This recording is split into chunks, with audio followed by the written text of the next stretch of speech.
या न्यूज बुलेटिनचे सहप्रायोजक आहेत गोकुळ.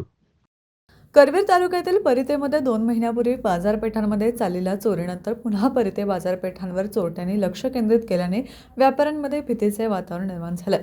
भोगावती परिते व्यापारपेठेनंतर आता राधानगरी तालुक्यातील शिरगाव येथील बाजारपेठेत चोरट्यांनी धाडसी चोरी करत पोलिसांना खुले आवाहन दिले.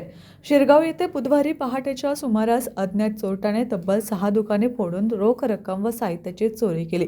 तर गुरुवारी पहाटे पुन्हा परिते बाजारपेठांमधील काही दुकानात चोरट्यांनी चोरी केली, तर काही दुकानात चोरट्यांनी चोरीचा प्रयत्न केला. घटनास्थळी मिळालेल्या माहितीनुसार परिते, भोगावती तसेच राजवाडे फाट्यावरील महालक्ष्मी अमृततुल्य चहा येथील दुकानातील 3,000 रुपये, माऊली mobile shoppe, Swami Samarth auto service, दिव्यगुरू collection, स्वामिनी नॉवेल्टी आदी ठिकाणी चोरट्यांनी चोरीचा प्रयत्न केला. त्यामुळे परिसरात भीतीचा वातावरण निर्माण झालंय. संबंधित घटनेबाबत राजवाडे पोलीस तपास करत आहेत. लवकरात लवकर चोर पकडले जावेत अशी मागणी नागरिकातून केली जात आहे. टीव्ही नेक्स्ट साठी राजवाडेहून सागर धुंदरे.